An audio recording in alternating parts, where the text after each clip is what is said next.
Well, whatever. Because I called it too. Sierra, Moose, Caribou, whatever. If you give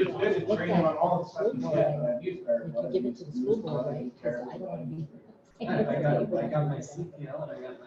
Moose tracks out there today that work like that. Yeah, that's. Every time I've ever seen, I got her, I figure it was one model. I'll be home. First up in the rut pretty soon. I think maybe already. They're close, they're hunting them already in the last. Yeah. The rut kicks in a little bit later than this. That's when the cold snap. We're getting the cold weather, so it could kick that snap at any time. Zero. Are they? All over the place. First time there was more deer tracks than dog tracks today. Usually there's more coyote and wolf than there is. We haven't had a coyote track all year. Where's Canada at? Yeah, 1:20 That's or all. 4 o'clock in the evening. 7 o'clock. My wife won't shoot at that. I'm gonna get her in the right spot and see she. I got 2 of my bear bait, and 2 of my bear bait, and 1 running to the yard. And then I got a fisher. The turkeys are already now. Good river. That's what we out in Michigan. Yeah. The first time I've ever seen a turkey. You know, runs right to the front They're yard. all Sitting over there the looking out the place. front windows on the lake and there's a turkey coming across the way. No. Yeah, I've never seen them. The first for everything, yeah. Yeah, that was scary. As long as I didn't see the cougar, that's all right with me. Good cougar. Share our story. Share your story. I shared my story on Facebook. So you know, I got news for you there. DNR assists, we don't have. Not officially anyway. I guess we're getting close to that time. Is everybody here that's gonna be here? Yes. Close. So call the meeting in order. And then I pledge allegiance to the flag of the United States of America and to the republic for which it stands, one nation, under God, indivisible, with liberty and justice for all.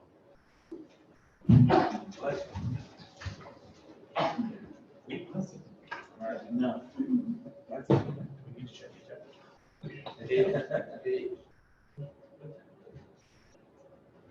You been rolling around in something or what? I think it's blueberries. Where'd you find it? So we have any people on, in outer world? Are we on Zoom? We're on Zoom. Are we on Zoom? Okay. We have a handful of folks. All right, let's get rolling here, get the meeting done quickly. On to roll call, Kathy, please. Roll call. Mayor Tonkin, Here. Councilmember Bean, Here. Councilmember Chapman, Here. Councilmember Scanlon, Here. Councilmember Scott. Here. All present, thank you. On to item 4, public comment. Do we have anybody online for public comment?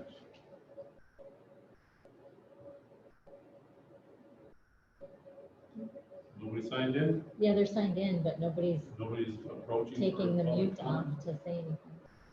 Whether you are a triple D or an A cup, just shop your top. Do not overthink it. I wear the X. Hello?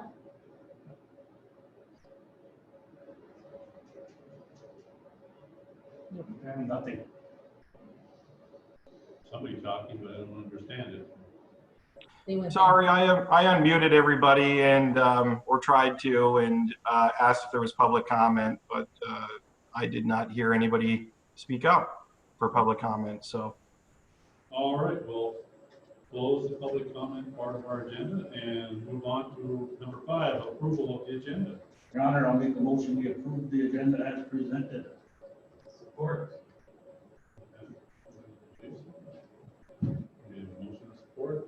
Any further discussion or questions? Hearing none, all those in favor say aye. Aye. Those opposed say no. Motion passed. Thank you. On to item 6, agenda comment. Anybody here for agenda comment?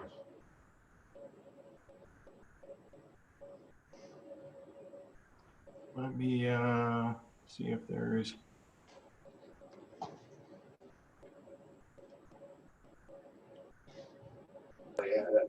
Anybody for agenda comment? Okay. you. So right now, everything's No, I'm gonna take that as a no.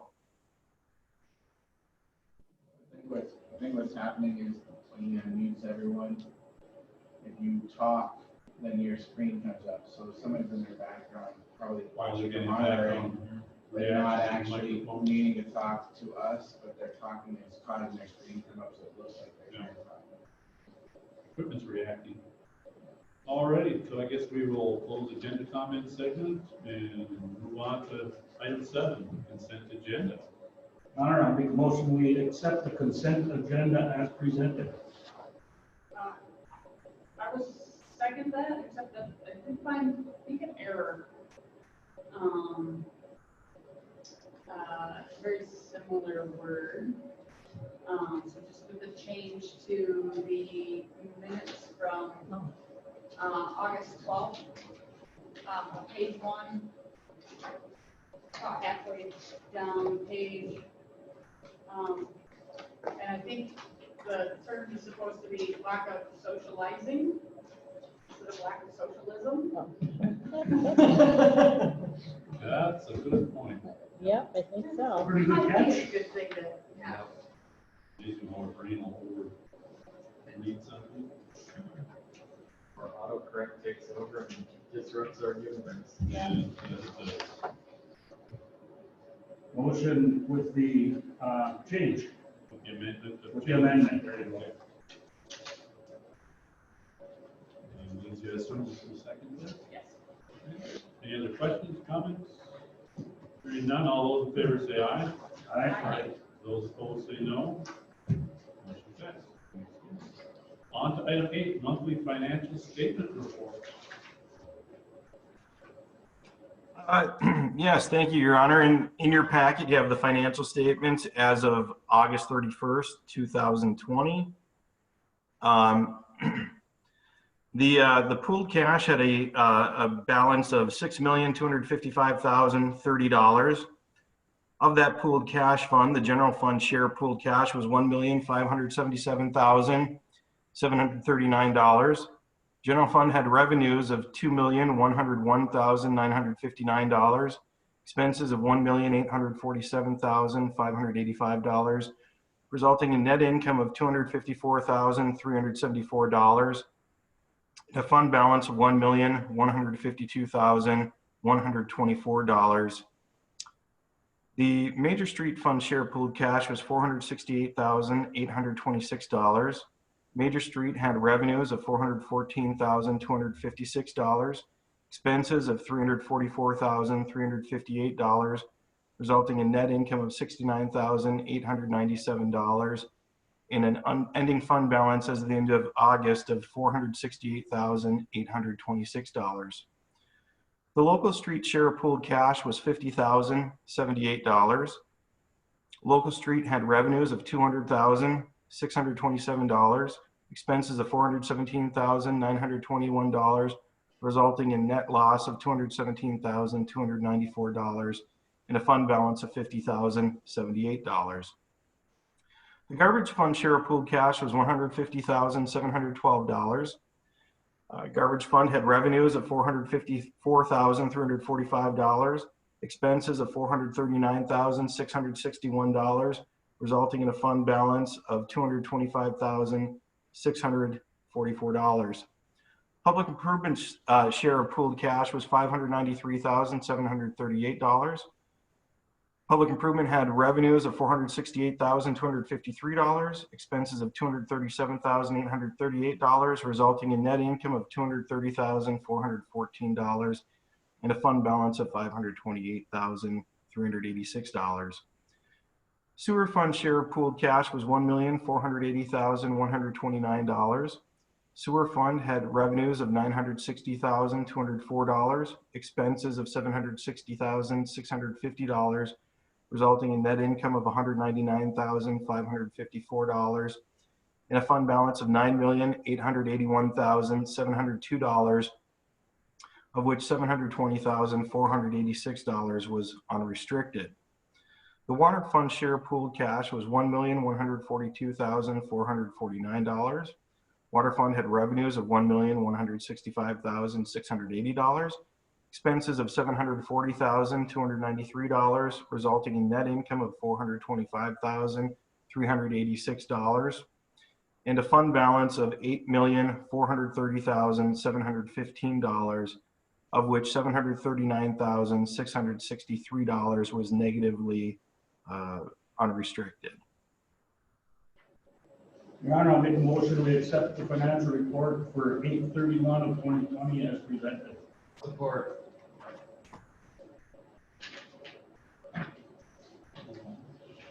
Made by Pat, supported by Jason.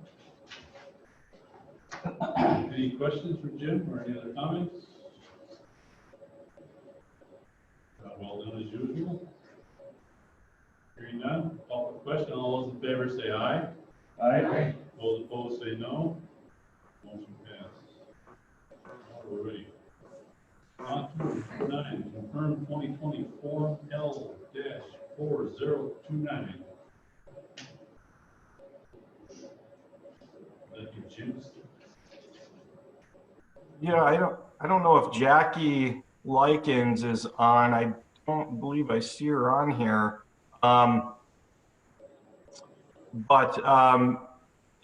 Yes, this is something that comes before council on an annual basis, and it basically sets the tax rates that are going to be levied for the subsequent fiscal year. So this is just basically a routine item. We have a millage for our general fund operations, which is established by charter. We have a millage for our Act 345 police fire. We have a public improvement fund millage, which is established by charter as well. And then we have our fire truck millage, which was approved a couple of years ago. So there's nothing new being levied this year. That's the key. Nothing new is being levied, correct? To repeat. What about the Act 345? Way over on the right hand side, it shows 2.4722. Those be levied on December 1st. Is that not the same as it has been? Is it? That has gone up a little bit, and due to the Headley millage reduction in what we can levy overall, that's gone up a little bit, but we've also seen a slight reduction in our general operating and public improvement levy as well. So that kind of balances out a bit. Already across to the left shows it's our shade.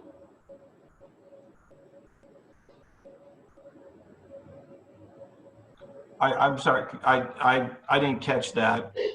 If you look all the way across that table, it shows in slash A, you get the last column that says 4 millions. So why did we go from a non-applicable all the way across the table until you get to column 11? This is established by Act 345. I don't prepare this form. This is something prepared by the assessor. So I think Jackie would be more appropriate to speak to that, but this is how I've seen it prepared in prior years as well. So the changes, well, there's two that reduce, and the Act 345, which increases, they're all three are because of the Headley Amendment? Again, this is a function of assessing. That's my understanding. Is we're capped at what we're allowed to to levy. We can only, due to the Headley amendments, there's an inflationary factor that gets factored into the tax millages, and we're not allowed to capture more than a certain inflationary factor, if my memory is correct. So that plays into what we can levy on an annual basis. I think probably a better explanation is in order. If Yeah, and we're not, the city's not moving anything, but I think that Jackie should have been here, or someone from the county, to explain the change. I did send her the information to join. She obviously didn't tonight, but With, It might be because there's no adjustments made through that whole range. and I'm sure you're right. That's probably what it is. In other words, everything else is adjusted up and down all over the place until you get the final number. This one here has no adjustments to it. That's kind of what I'm thinking too. You know, I think that's. in other words, there were no changes made. Oh, number 4. Mm-hmm. That's the original amount for Act 345. It says. Not applicable. Mm-hmm. And I think that's beyond our control, Exactly. Yeah. which is a good explanation, but with the city manager offering to reach out to Jackie for a little bit more of an explanation, We'll look at last year's. and also because of the fact that it's beyond our control, but for clarification, I'll make a motion that we accept it as presented tonight, and we'll get the explanation more detailed from the city manager before next month. Sports. And take it off and look at last year's form and see what that looked like. Yes, well, it comes up every year, actually. And we just slide it through because it's given to us by the county, so. Anyway, all those in favor say aye. Aye. Those opposed say no. Hearing no objection, motion passed. You know, if you want more revenue, you can vote override heavily of it. That would affect it. We'll count more from 15 to 13. Yeah. We can vote to override. put that up to voters. Well, you can bring it up at a public vote, yeah. Yeah. Yeah. Override. You can ask for more millages. That's how the system works. That's right. The schools do that all the time. Anyway, on to item 10. Rural Development Water Improvement Project, Contract 1, Contract 2. Gulf Draw, Contract 3, Contract 3. So, start with number 1. I'll move that we approve contract 1, change order number 15. Or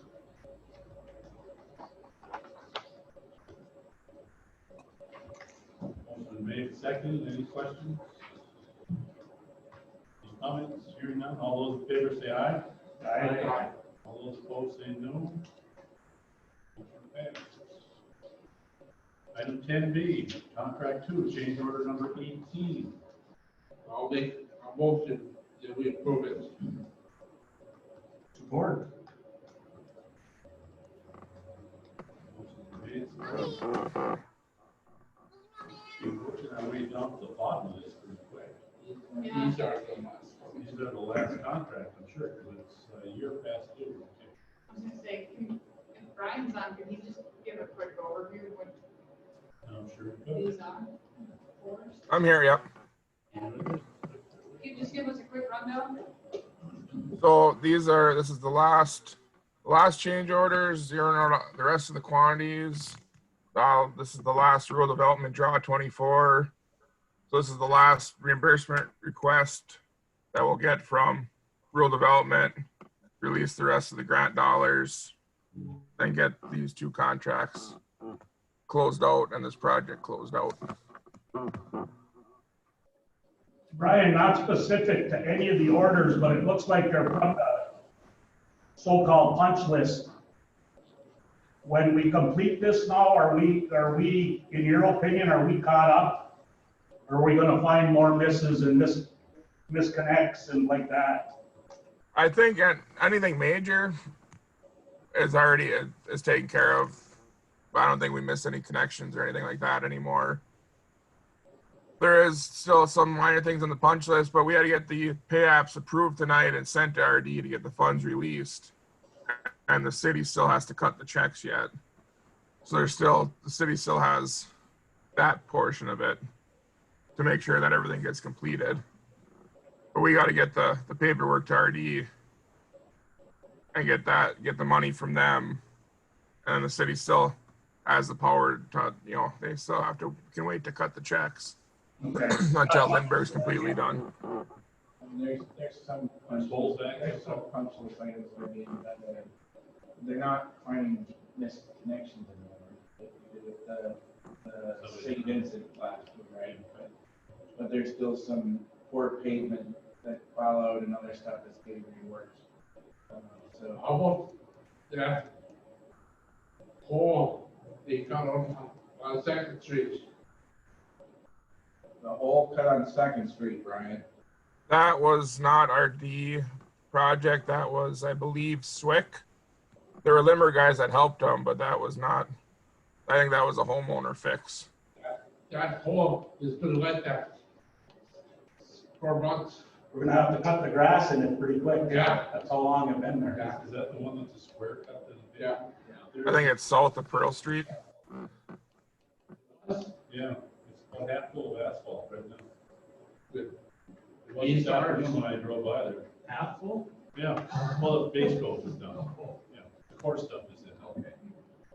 That's what I saw. I was thinking, oh, it's nice to be getting that done before the end of the season. Yes, I know. And of course, we have holdout money. Is that involved in this too, Brian? So this takes care of the retainage and everything. Okay. The amounts that's in their pay request is requesting the retainage as well. Right. So we are wrapping it up right to the bottom. That's the plan. Finally. But Okay. definitely. Anybody else have any questions or Did we vote on 18 or? not yet? Oh. So all those in favor say aye. Aye. Those opposed say no. Motion passed. On to draw number 24. 24. Yeah, draw number 24, it says here. Yeah, 24th draw. Brian, you got anything on the 24th draw? Oh, this is just the combination of the pay applications. You'll see an invoice for GEI. That's been paid by the city, but the city never reimbursed themselves for it. So that's why that's in there. And then the core and main is the remaining funds used for the water meter. So the draw is just a combination of all the two pay requests and all the invoices. Almost, we improve it. Or Made supported. Any comments? Hearing none. All those in favor say aye. Aye. Those opposed say no. Contract 3, change order number 9. So contract 3 was part of the RD project, but it doesn't have to deal with RD. It was the city's portion. There were some sewers and stuff the city wanted to replace during the project, so we had to create this contract 3 to keep it all separate from the rural development. So that's why this one's separate from the. Move, we improve. Support. We have a motion by Stu, second by Jason. Any other comments, any questions? Is that, 6,641? Let's have a little. Okay, all those in favor say aye. Aye. Those opposed say no. There's none. We're next. Okay. On to E, contract 3, FA application number 18. This is just the last retainage. We didn't do anything else in contract 3 in a while. We just never closed it out. This is just basically the retainage, the very minimal amount. It was just a smaller contract. I'll move, we approve it. Support. Any comments? Hearing none, all those in favor say aye. Aye. Those opposed say no. Hearing none. That's taken care of. Thank you, Brian. On. Hey, Brian, Yep. on the, money here to, you gave us a change order on the money. Does that change your budget? How much money we have left? For the pavilion, And that was all. That should have been all figured in there already. I know, but you had been our budget plan. How much money was $20? But now with that change order, does that change your budget? I guess I don't have it in front of me. I wasn't ready for that. I can get it for you and Yeah, send an email to Craig and Kathy and get it sent out to the board. Or to the council, I should say, and just verify where we're at with my little budget sheet I had going. still have 2 more in here. Those are done. Payment number 23, Those are part of, payment number 20. those are part of the draw. Those are part of this. Oh, okay. Okay, that's proceeding. Anything else? So, On to item 11, discuss the purchase of holiday lighting. Guess we just dropped this to Jason. So, one thing that Craig, and I'll defer a little bit to Craig on this a little bit too, and I had asked Lindsay if it was possible that, any grants might be available to do stuff like that, because we are gonna start looking, hopefully towards the future. And one thing I hear about from a lot of folks is that we need some type of newer decorations coming in, and by your reaction, Your Honor, you heard this too. So hey, I was on council money about 30 years ago. I was gonna say, that was before I was born. That's a place in your heart. Yeah, they've been rebuilt in a long time. So after sitting down and talking with Craig, he's got me all excited. The DDA seemed to be pretty excited about what's going on, and I thought maybe we might be able to somehow find a way to get a jump start on what's going on. And even if we do a few of them, it might be a good thing to do. 15,000. That was just That was just a number that was after looking at some of the catalogs Craig had. We might be able to get a couple things, but I'll defer to Craig for a little bit of. Sure, so, Not that he's in favor of what I'm suggesting. I'm not in favor or out Yeah. of favor, right? I mean, I'm disfavor is the wrong word, so I'm not for or against, right? I manage the budget that you gave me. I'm working on a 2021 budget now, and we're executing a 2020 budget as I'm working on the 2021, right? So my plan was to work on the 2021 and go forward. That's executable as soon as you approve it. Come December 31st, I can start executing the 2021 budget, which would be after our holiday season. So I think there's probably opportunity to think about how we work budget, right? And how we manage things. So could you borrow from 2021 and 2020. Maybe, we gotta figure out like legality of making sure we don't do something wrong, right? I mean, you're not supposed to be digging in the next fiscal year, but we have unrestricted funding, right? Like if we said, hey, we're going to keep in this unrestricted funding this year that wasn't really budgeted, we have to make an amendment to the budget to say we're gonna do that. Yeah. And you could choose to do that, and then you would just choose how much you're willing to do. I'm working a plan to figure out like what's available, what can we do, and from the point of bringing light poles into town, and even setting up like a little theme park that's Ishpeming focused, right? So I've got some ski themes, some wildlife themes, some mining themes, you know, just all kind of things that could be a little park setting, and then we can update all the stuff along the routes. I'm understanding that even our garland is falling apart now, so it's pretty brittle. So that I was told the garland was the best of it all, and then they found out that that's even falling apart. So it's pretty bad that we don't have any kind of holiday lighting. But where you pull it from, how you pull it from, you just need an amendment to the budget and look at your unrestricted funding, and then You could pay for it in the past. Did that come from the city originally, Stu? Yeah. Was it DDA took over? There was one of Replacing. DDA. Right. yeah. So from the DDA perspective, like when I'm working on the 2021 budget, I went to the DDA, sat there, and proposed how they might look at using next year's and even into 2022's budget under planning and thinking about capital investment strategy.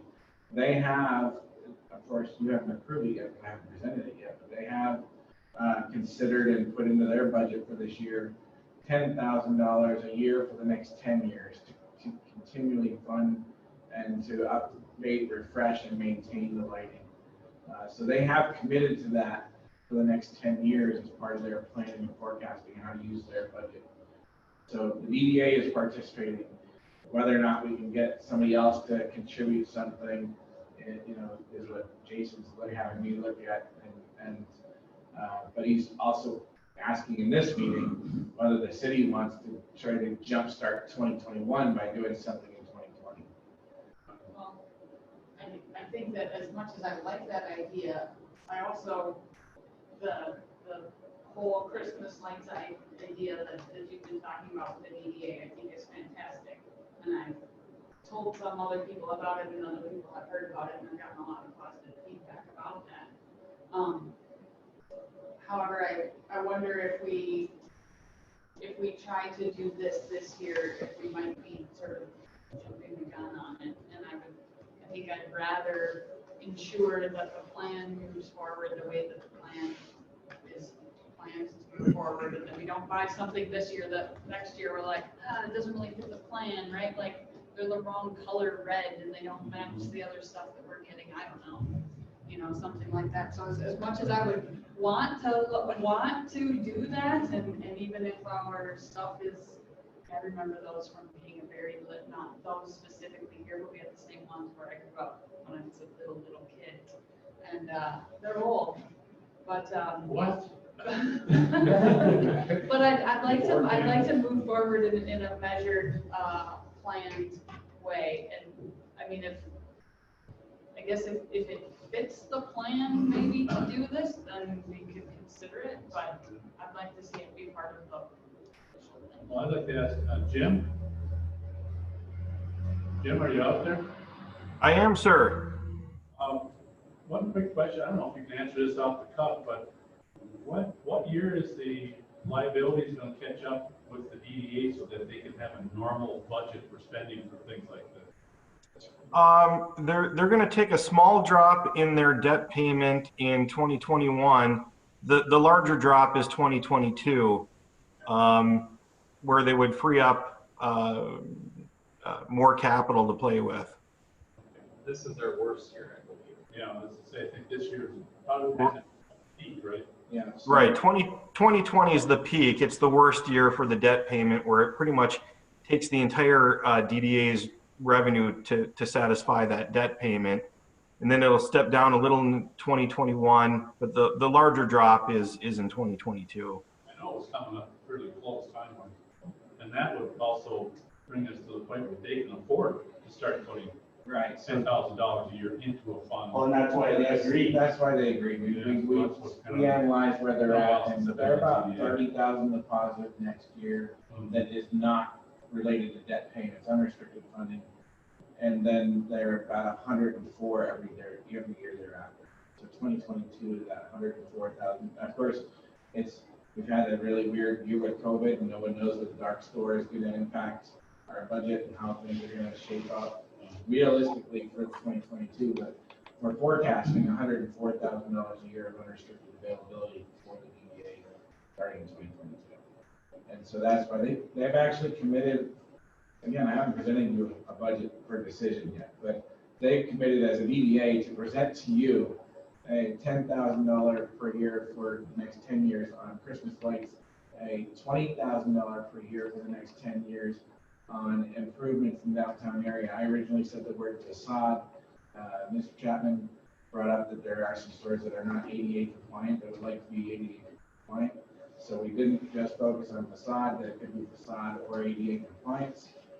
So they're committed to $20,000 a year for the next 10 years on that. They've committed to funding the design of a new skate park for the city in 2021. And they've committed to the matching grant, assumed 20% match for the skate park in 2022. And then and we're working with our attorney to make sure that this is a viable solution, but they've committed to the potential of funding a forest management plan, which is the entire city's tree canopy, which includes urban canopy assessments and downtown tree plantings and other things, but also talks to all of our larger areas that are sort of outside of DDA but could generate revenue for the town. And so what we're looking to see if that is an expendable use of their funds. Otherwise, we would try to do something else with that and work with the city to get that into the plan. But that's their future plan. They're starting to look forward. They're looking to things that are going to draw people to town, like the Christmas lights and the theme lit park and a skateboard park and a forest management plan, possibly generating revenue for many years to come, depending on how it can be strategized. It may also contribute to more trail systems and more visitors and other things that relate. Plus managing downtown canopy. So some of the planning commission is talking about, they wish they had the old 3rd Street where the canopy was all over the street. So all of that could be part of a forest management plan for the city. So that's their plan that will come to you for decision under the budget. It'd be nice if we could match it.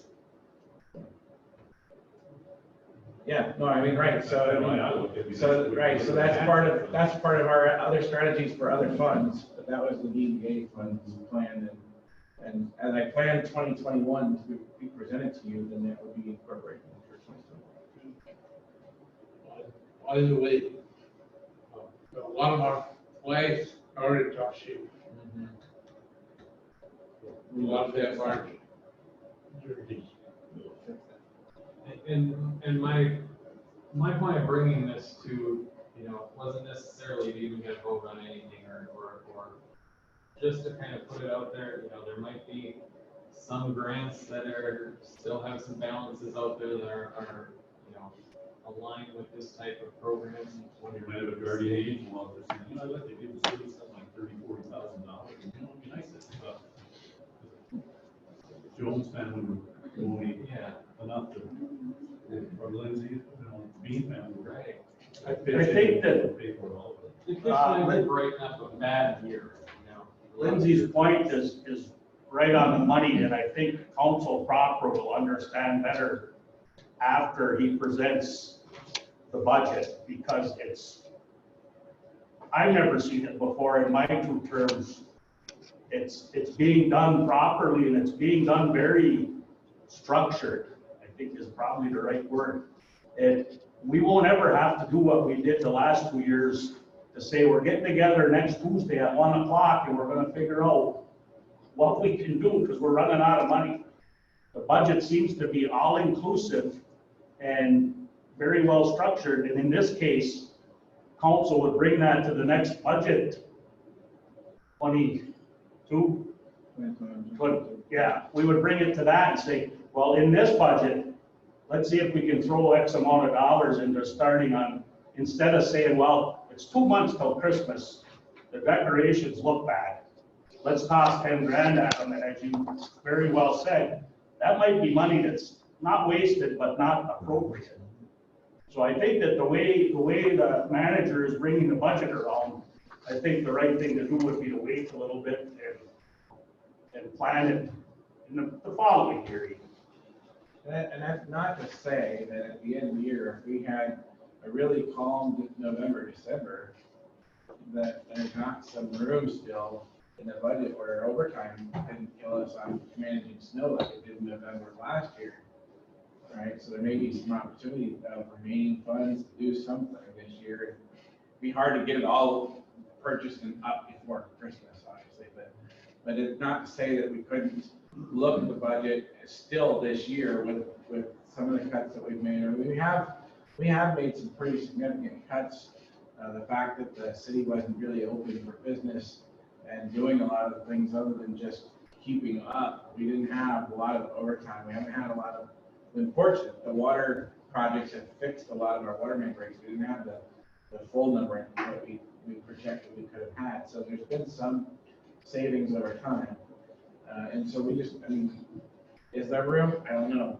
If we got to that point and we had some, I'd certainly bring it to you and say, hey, I got some room to possibly do something this year. We just have a slush fund of $40,000-$50,000. Yeah. So we don't have that. Right, and I understand And I that. guess to that end as well, thinking about we've talked about some of the potential reductions in revenues from the state next year. And, even like from a personal standpoint, I've been thinking about prioritizing expenses. Do I need to do this? Should I wait and see what things are gonna look like next year? I mean, we really don't know what's gonna happen. So from a more fiscally conservative standpoint, I'd rather not piece together. I feel like that's a really negative. I'd rather not, as exciting as it would be to do that, I'd rather wait and carry out the plan as it's intended to be executed and not spend any additional money, even if we wind up like, wow, we got $50,000, guess we should have bought those lights. And then hang on to it and see how 2021 shapes. And as the mayor mentioned, 15,000, 10,000 doesn't buy very much.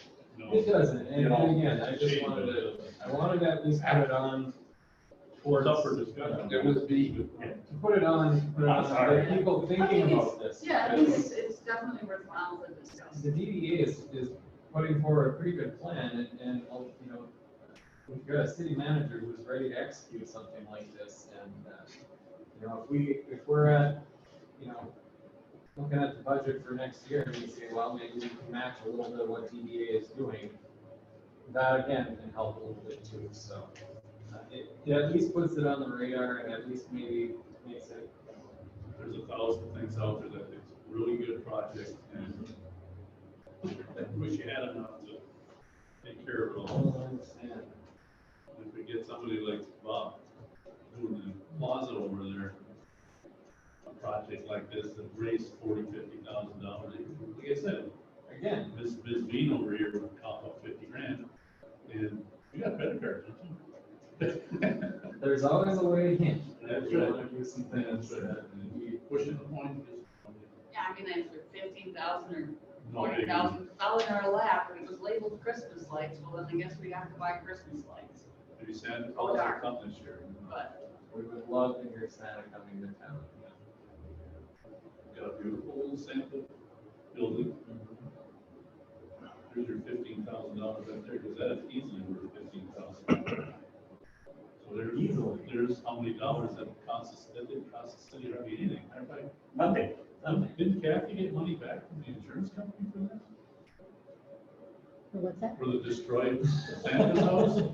Yes, Yeah, twice. Twice, yeah. So there's somebody in the staff figured out, here's a good way that we can accumulate something for what happened and make a bad thing turn good, so. Anyway, just, So let's move on. Hey, We got a long meeting. I'm not We got asking until for 9:30, Stu, so how are we gonna get there? I'm done, I just wanted to bring it forward for okay. it as an idea. All right, okay, so we've discussed it enough, I guess, okay, so let's move on to number 12. City of Ishpeming Title 6, non-discrimination plan. Yeah, so this is really just record keeping. It requires that my name be on there now as the city manager. And so this is plan that goes before you guys for approval and just basically updates the city manager with the name. So I'll move, we approve it. Or, there is a signature for you, Mr. Mayor, on page Do 9. we have a discrimination plan also?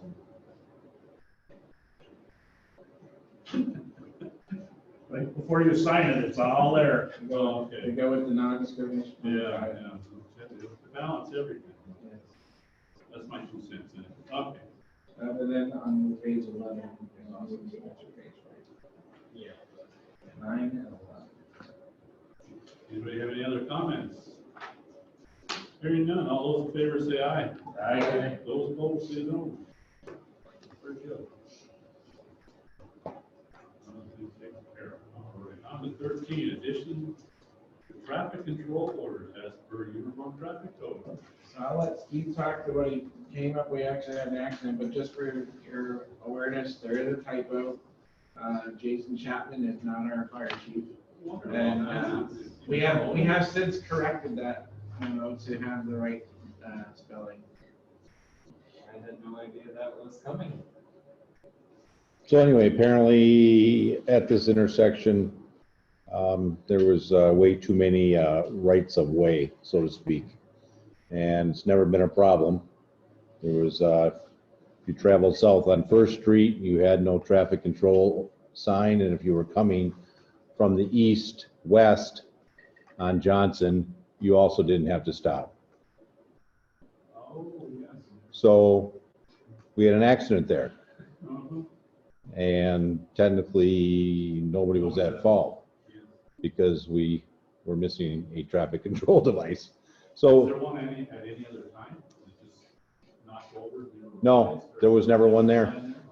There was never one there. There was the yields on the other side for for the two Johnsons coming the other way, but no, this was something that just never was one. So after the accident, Carl went up there, looked at the intersection, I think as the traffic engineer made the determination to put one on First Street. So we've had one there for the past, been a couple months now, probably. Let me take this if you get a minute. None. So this comes to you as a permanent fix. Last traffic control device that was there was the railroad crossing. I'm sure, Tracks yeah. went by. It was. Steve, short day traffic off on Johnson Street, First Street. Go through. Well, by allowing this way and I think the lower one has a yield, but the upper one, I don't think does. So you're allowing these traffics to go in their direction. I mean, obviously if they make a turn, like they do at any intersection, would have to signal, but I think this way it stops First Street from having to come in that same direction, so. We need a motion. Make a motion, we accept the traffic control device that was assigned to South First Street. Support. Any questions? Have you taken a tour around the town to see which other ones are lacking? I haven't seen any other ones. I never saw this one, but There's one coming, on so. New York Street and 7th, that's Goofy curve where it intersects and there's a stop there. Yeah, But you come up to it, you think, do I have a yield? Do they have the right of way? in the way it's not a straight road, it kind of makes it look, Makes a hook right there around people's driveways. Yeah. It's confusing. and the street continues through. Anyhow, call for the question. All those in favor say aye. Aye. Those opposed say no. Pass again. On to 14, letters of agreement. So 14A and 14, we complement each other. We discussed this at the last special council meeting. This is the agreements that you guided me and directed me to obtain following the consent to allow me to be in charge of DPW. So we had it all worked out with Mr. JT, and the supervisor union has it all since approved. We're just waiting for the agreement here and signature. At the end of the day, it will be presented to JT and Mrs. Schertz. And then the other union, the regular DPW union, was not touched by the decision made, but with the good faith of the $2 raise for the foreman, we documented that in the agreement, in a separate agreement. I'll move that we approve both. Support.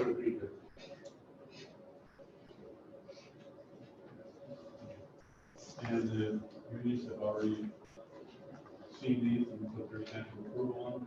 To my knowledge, so we gave a draft of what we had worked on to JT. JT turned around and sent us back the final version for presentation tonight. So So this should be approved. as far as my understanding, it should be, yes. Anybody else have any questions? I guess I would just clarify that, since we talked about this, since we talked about this at the last meeting, that the one sort of change that's on here is that, this agreement is, through, well, not to extend beyond December 31st of this year, with the caveat that it could be reviewed on agreement by both parties. So when we discussed this before, there was no time frame to it, now there is, but again, the option to extend it. Of course, we have a union contract that's also been December 31st, correct? That's correct. And JT said he'll be ready to sit down with us and start negotiations in October. So the intent is everything can be worked out prior to this date. And yes, thank you for catching that.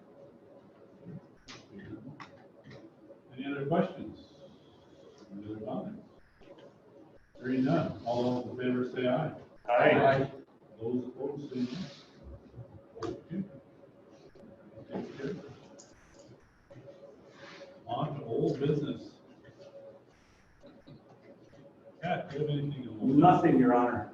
Nothing. Stu, do you have anything in old business? Are we going to fully maybe?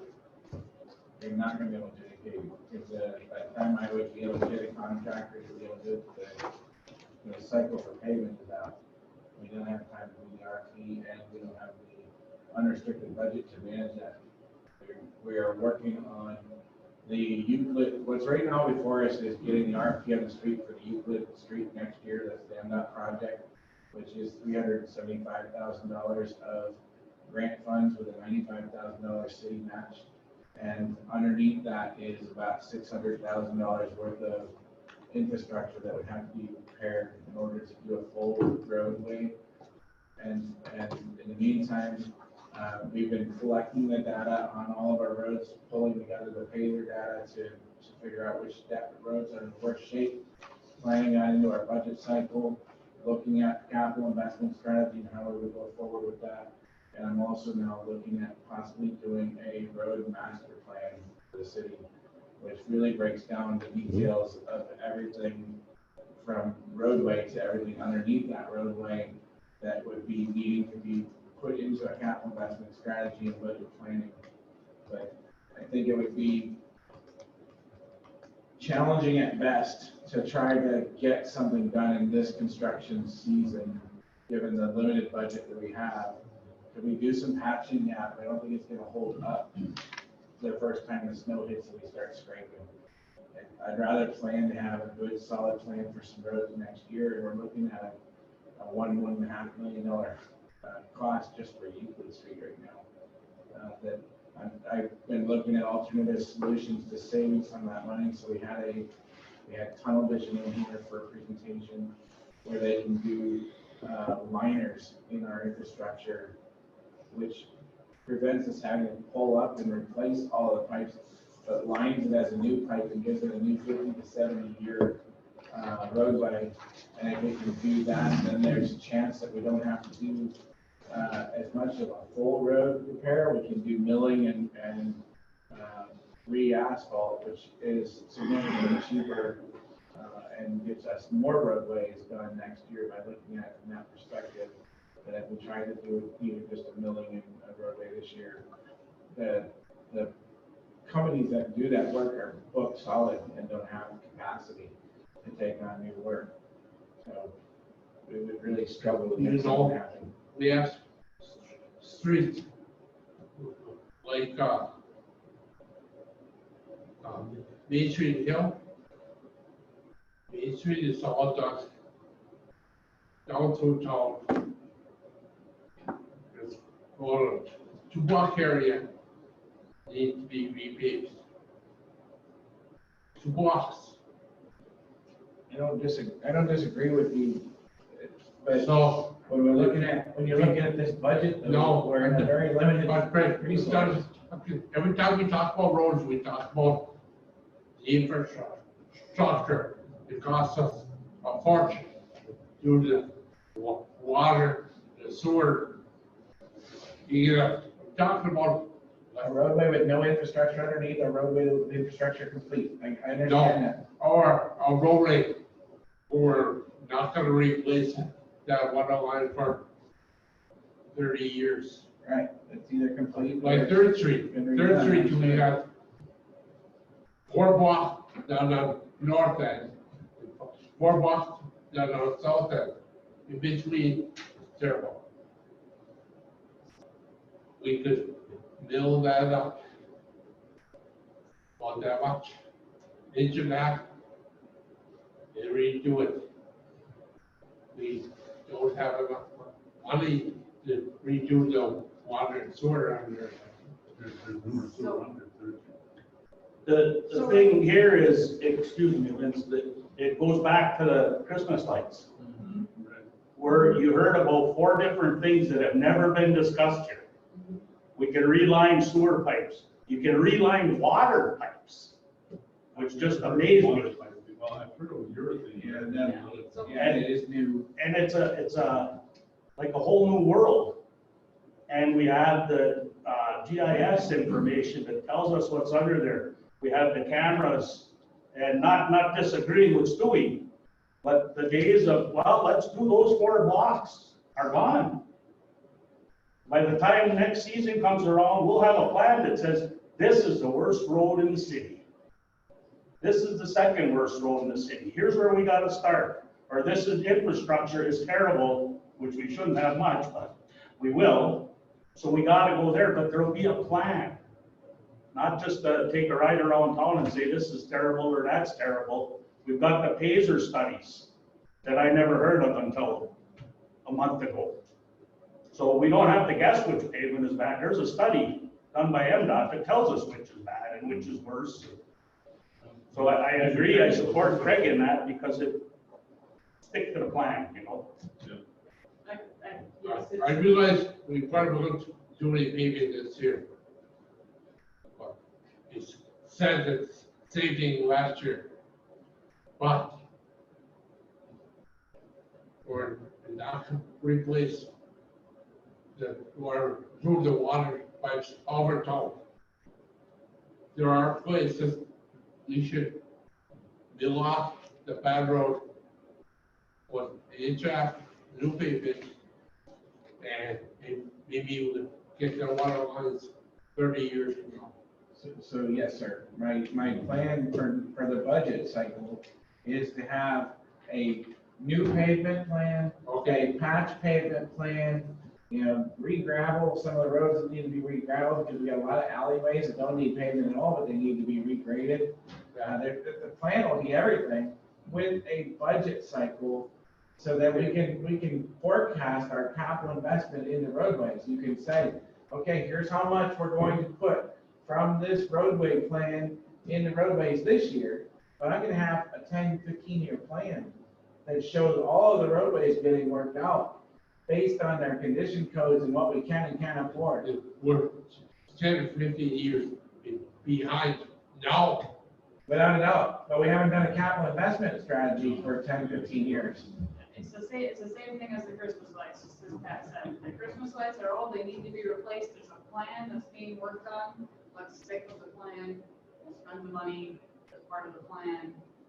And I think that the days of kind of patching, analogy there, maybe, but patching things together kind of at the last minute, let's see if we can find some room in the budget, are done. I think that Craig has plans for just about everything, and I think if we could just be a little patient and wait until next year, I think we'll be able to see those really move forward in a structured manner. And the other thing I did want to point out, I think you said Euclid Street, but I believe it's Empire Street. You're right, thank you. Empire Street. Empire Street, third domain.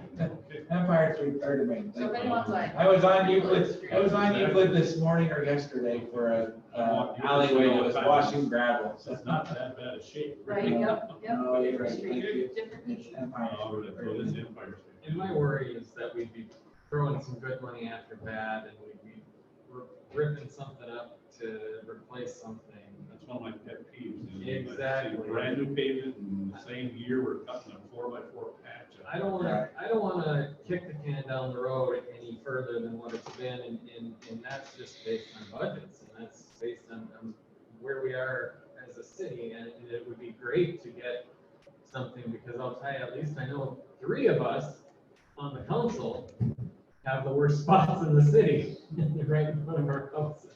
I have a nice bump in front of my house. Okay, so And that makes- literally next year, I'm gonna be out there patching it myself. So that makes, Because I have asked 5 years in a row to have that road fixed. well, that's So I'm 4 of gonna go us. out and get roadway patch and fix it myself. I've been thinking. You wouldn't be about the doing that first, over you wouldn't be the So first. I'm gonna put orange cones out there, and I'm gonna start tamping, patching on it, because it's thump. I always have said York Street has speed bumps, even when my grandma was. That's exactly right. You can watch the tail lights speed go in like it. this. You can, yep. You cannot speed down York Street. Get on my soapbox a little bit, but I'll come out and help you, because that'll ask you to help me in trouble. Third Street used to be a non-truck route. It was marked, no trucks.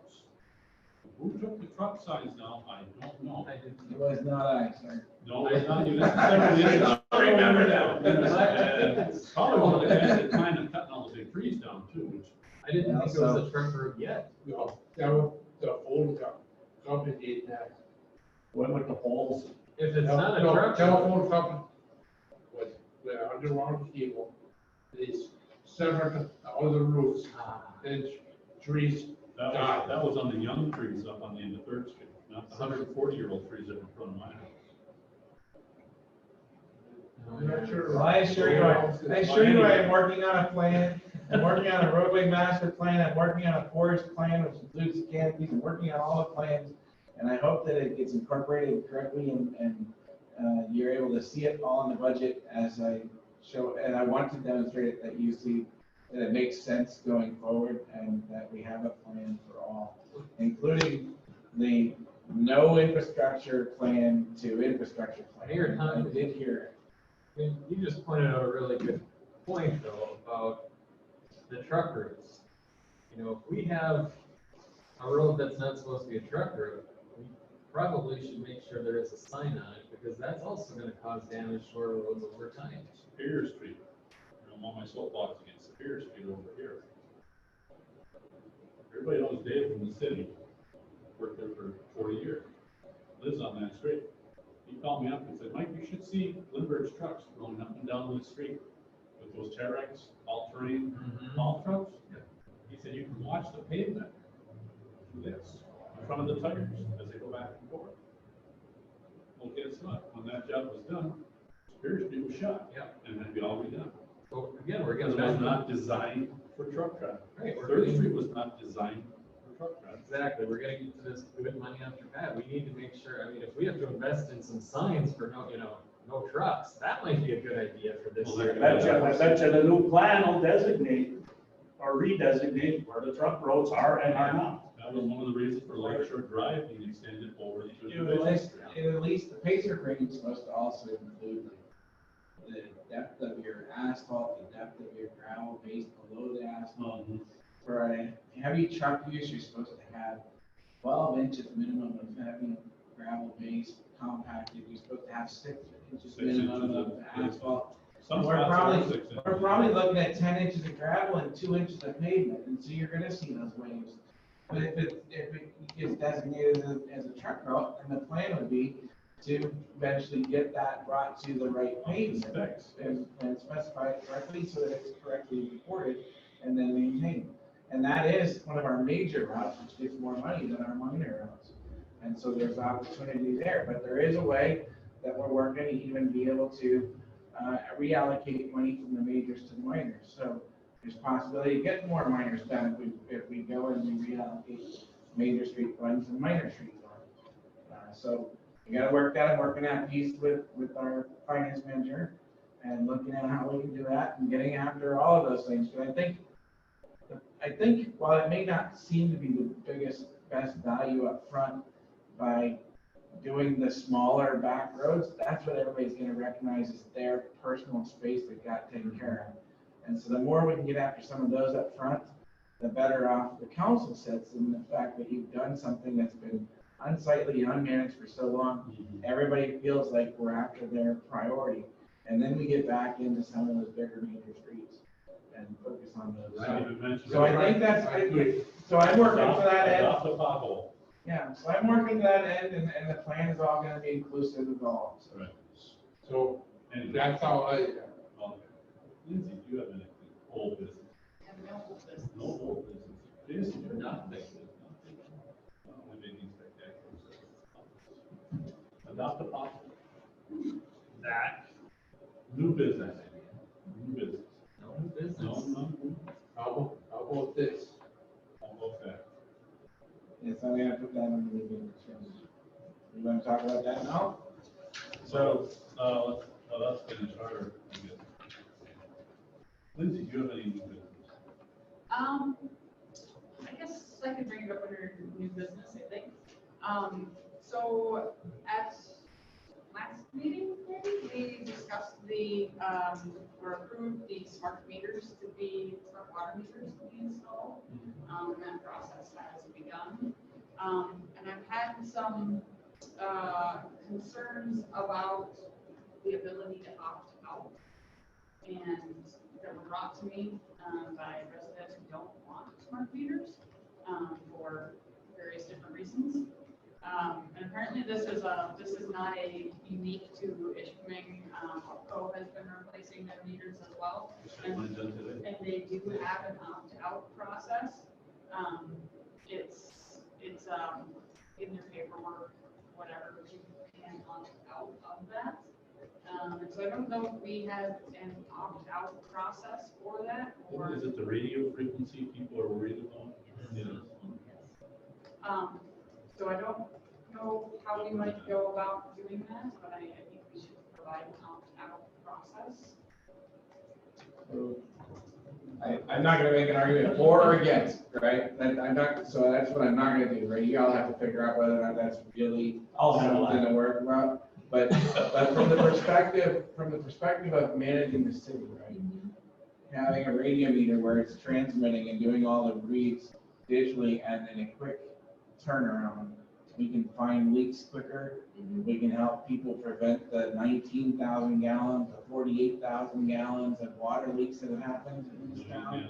And we would get alarms to our system to tell us there's a problem.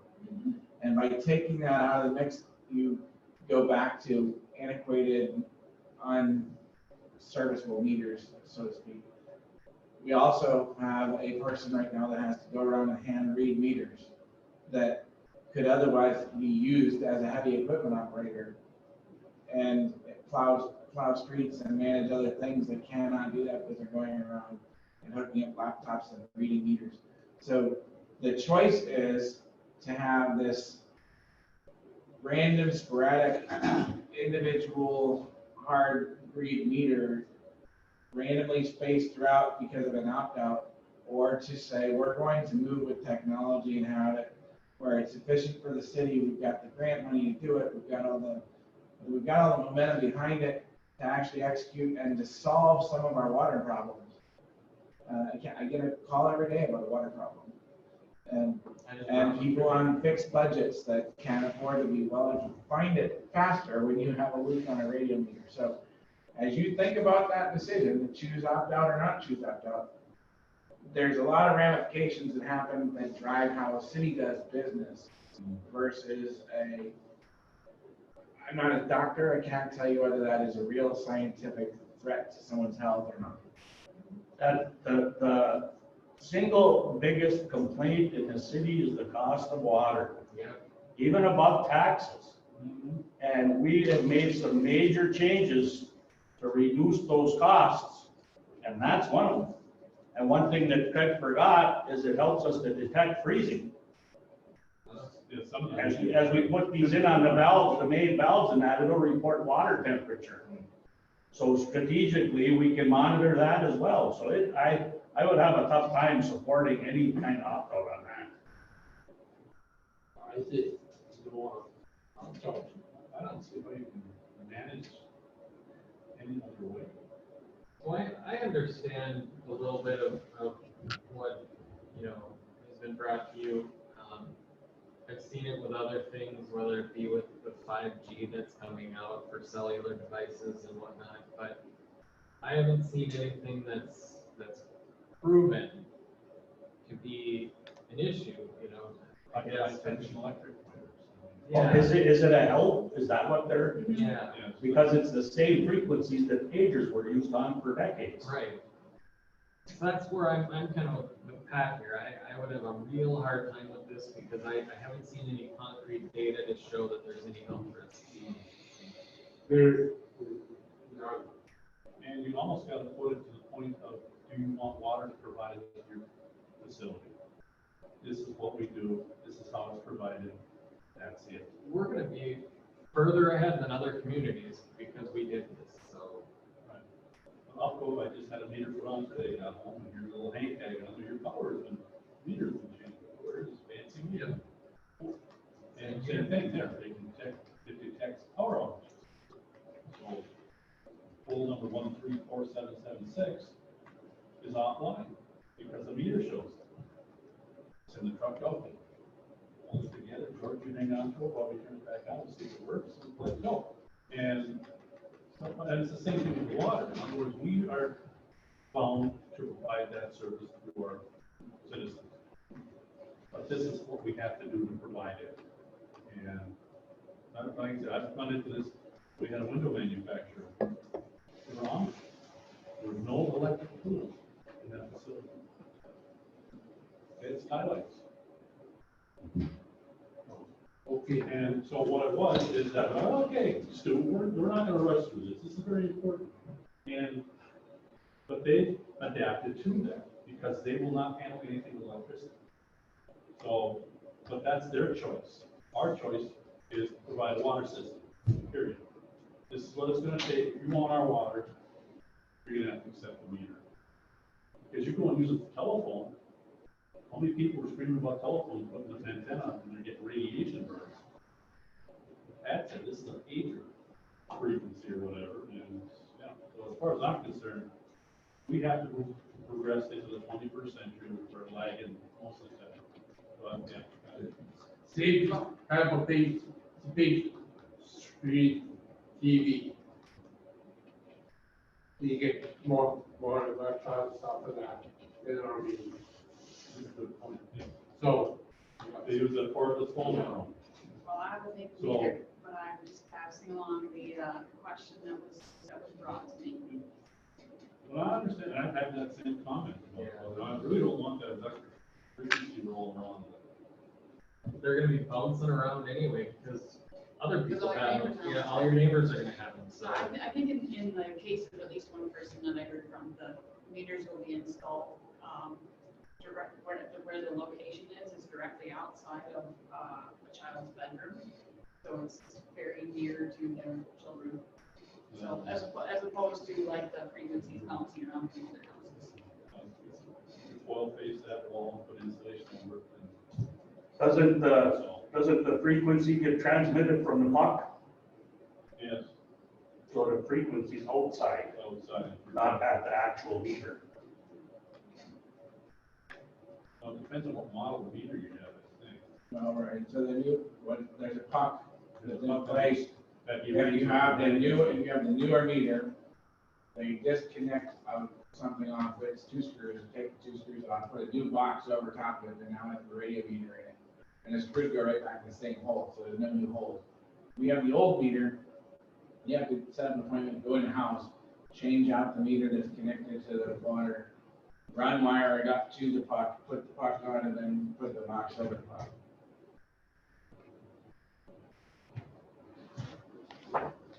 Thank you for indulging me in this discussion. Well, it's what we're here for. Well, no, I mean, it's valid, we've had Facebook comments and other comments. Good discussion. And it's important to know, because I need to know how you're operating the city, if you choose to do something other than keep it the way it is. It would be nice to say, yeah, we can opt this, we can opt that, but then you gotta get practical too. Or you're gonna go down the street, if there's one down there, I've got a new one 6 blocks over, it's like delivering the Sunday paper. I mean, you get a bag full of them, it's all over town. And we don't wanna get into the mix. I don't. At least that's my opinion, I don't know anybody else's. So what else do we have? That's it for me. That's all your paperwork? No, I have, no, Manager. I have. Okay, manager will take care of that when we get to him. Pat, you have anything to? I do. I was called by a person that looked on our new website and said that they can have private investigator type searches, Kath, that I can go on and look up Jason's water bill or Jason's taxes. Is that factual? Well, It's not password protected for privacy of the individual. There's a link to BSNA. I'm not sure what it goes Actually, I to. think you're All right. this information. I think you can look this taxes up for. Well, I'm sure it's public information, but I don't think, Public information. I think it should be FOIA, not broadcast. I don't, I think there's a it's link to probably BSNA that you can look stuff up. I guess I haven't tried it. I don't know if you need to sign in or get in that, sign up to get into that program. But there is a link on our website to do that. I think we should look into that, at least get an answer to council. Just so you know, how's Out out of your your own. own. Yeah, I have different locations, and you can go to the county records, and if you know the name and the address, if you know my name and the address of my house, you can type that in and it'll bring up certain information about my tax records. And you can tell whether I have. And your water bill? That would be my concern. If We don't have a water bill with me, my tenant pays it. We have our list of delinquencies that I think is private. No, it's all public. That shouldn't be on there. I just looked up, I just looked myself up, and without any passwords, without anything else, Lindsay's looking. Tax or water? This is my water. I believe tax and water are both available. You could search by name, address, or account number, if I'm not mistaken. There are different options we could look at, but generally it is public information. Oftentimes we get phone calls, especially from realtors or landlords regarding utility bills for homes that are being sold, where they're checking to see if there's anything that should be allocated as part of closing costs. Or landlords who are looking at utility bills for tenants, things of that nature. When I worked for the bank, I had to call and do exactly the same thing you're talking about. And I was told that that's confidential information. Yeah, I just see who's paying his taxes. As far as taxes are concerned, well, I'm aware of it, it's all. Maybe we could get our city attorney to look into that for me. And I'm talking about mainly the water. There's a difference between us just sitting down and clicking on a computer and going to the county to get the information. But Especially the water. Yeah, water I can see, that's kind of a first bill. Yeah. As far as taxes are concerned, but we collect taxes for the county. We don't- So let's just be clear what we're asking our attorney, because I'm not quite sure. And check both, but that through our, right, through our website, with no personal protection of a It password. just says, What what you you believe is this account Not, says, taxes have been, what do you believe is told for this private information being shared. We got 2 meetings going. If I had a gavel, I would have dropped it. Going to the county, I understand. I don't know that I agree with us providing tax information, and I absolutely don't agree with us providing water bill information. I don't think that's kosher. So, And I should point out, council member, these are new features that are available with our new general ledger software package. So they were just recently implemented as part of our go live connectivity. So it is recent, and we do have the ability to tweak some of these options. Yeah, and well, if Carolyn checks into it, we'll see what comes up, and we'll go from there. and I'm just worried, what information are you worried we're sharing that is protected? Yeah, that, I mean, we have a requirement to protect protected information. If I walk into the office tomorrow as Joe Blow and tell Caitlin, I'd like to know if Smiths have paid their taxes, is she gonna tell me? Yes.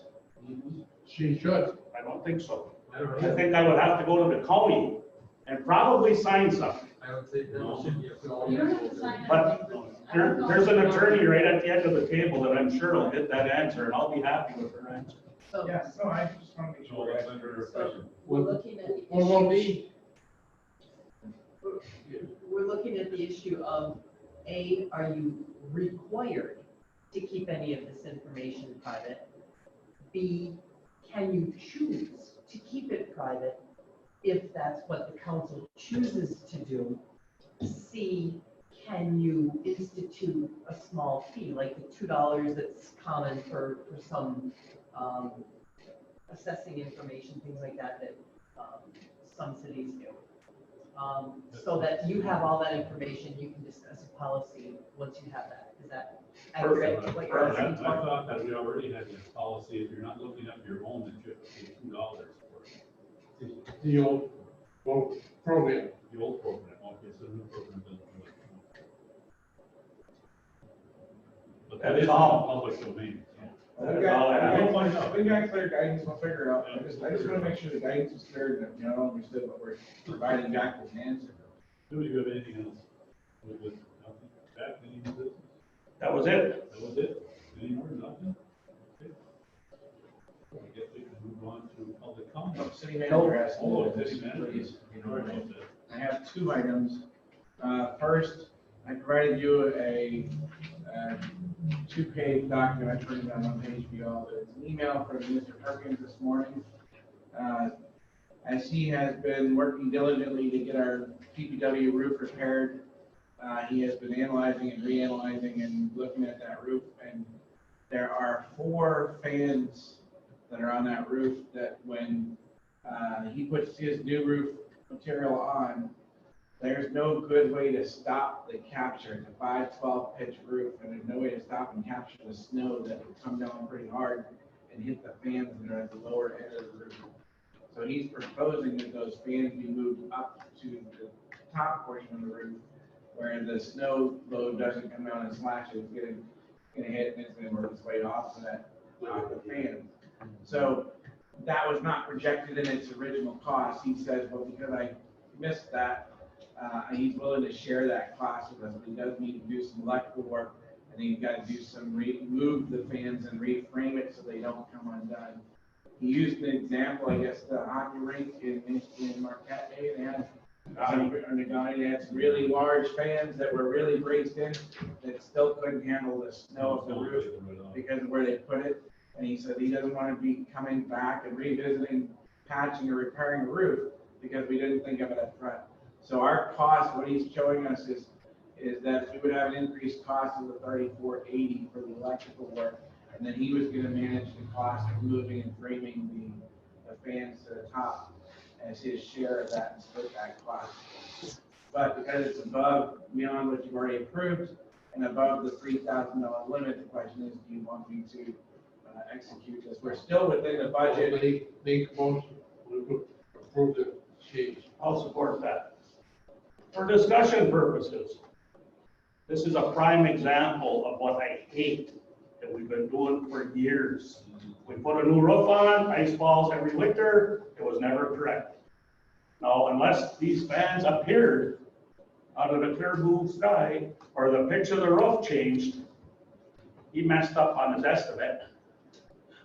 And that's not our problem. Because he is a citizen and he's always helping the city, that's why I supported it. But this is where we have to stop accepting that stuff. Mike Tompkins comes from consumers and says, I'll put all these windows in for you, here's the money, and he measured them wrong. He's not gonna come back to us and say, I screwed up, I didn't measure those windows right. Well, that's a very good point. The other point is, are the fans being used? I believe they are. Yeah, I think so. Because of diesel. Right, but the other thing is that this was brought up when we just got through with this last project. They were gonna build, and I cannot, my brain does not tell me what the dividers are, but you can build dividers on the roof to reflect the snow. And that's all part of the roof job. So, and that was supposed to have been done when they just got through doing the DPW here with that big remodel we just had a couple of years ago. We were supposed to fix those. It was omitted for some reason. No, that's probably because we ran out of money, which we almost always do too. So I think I have a solution to the problem, and I'm hopefully correct, but one of my challenges has been, and I brought that to my committee too, is that we don't have a real good way in which we manage or actually engineer our proposals before they go out on the street.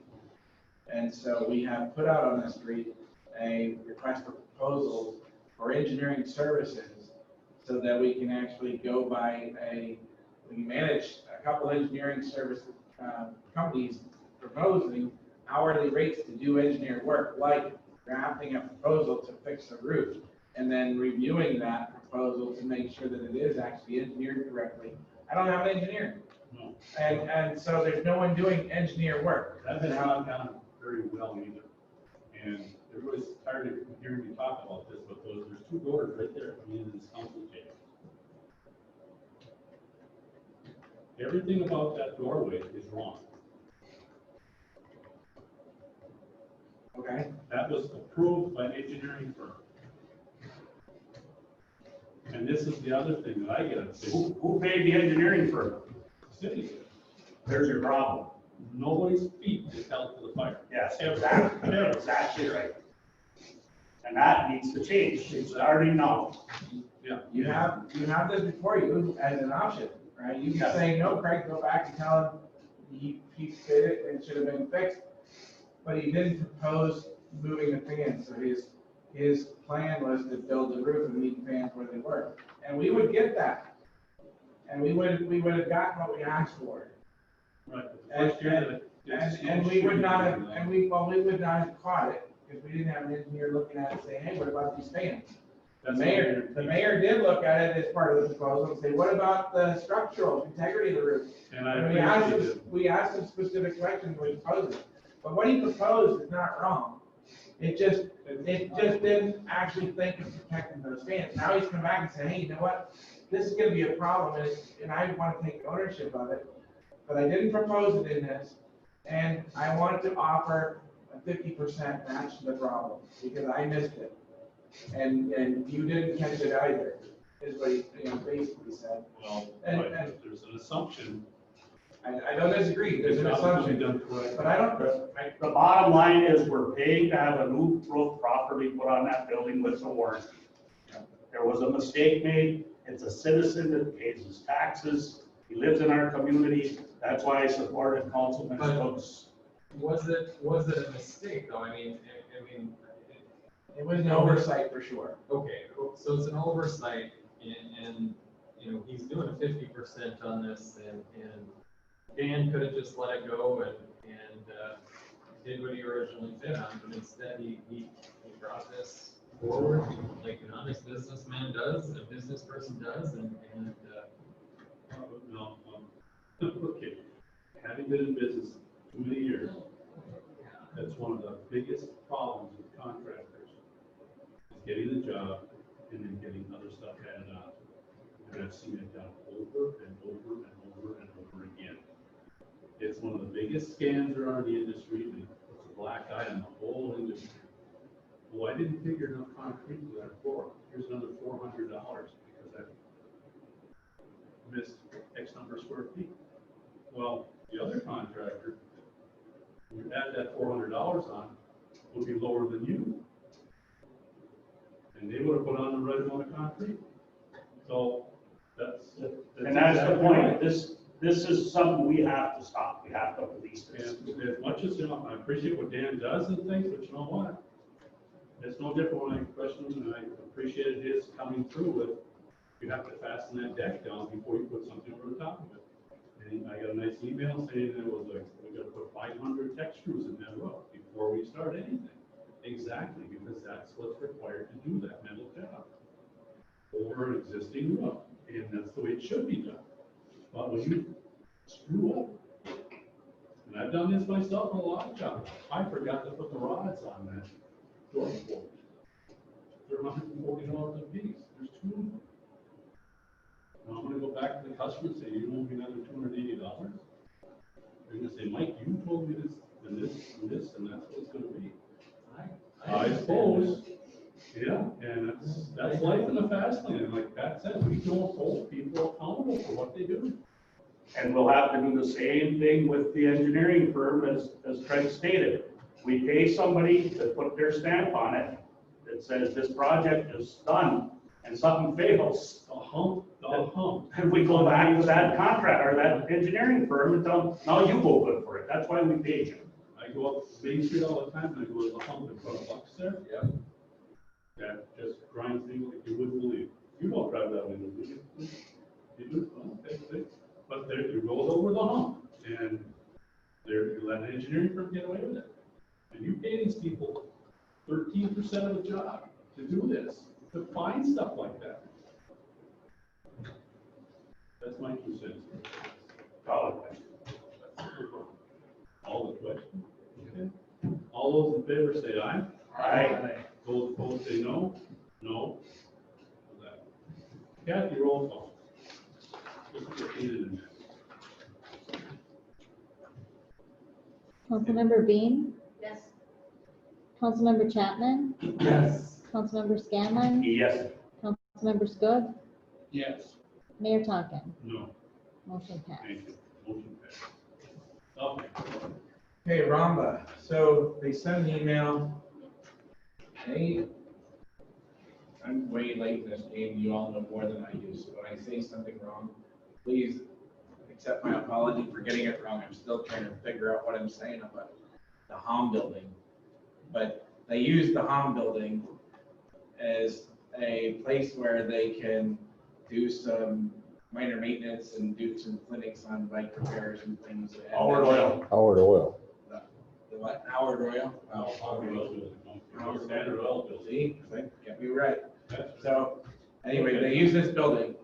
They got approval from the council to use the building, but there's no written lease that I can find.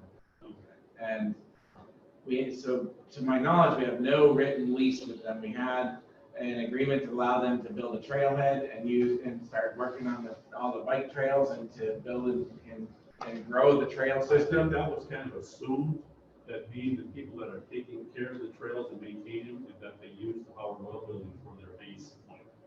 Okay. We should have. I To think that was the idea. that point, that's about where I'm at. Okay. There's no written lease.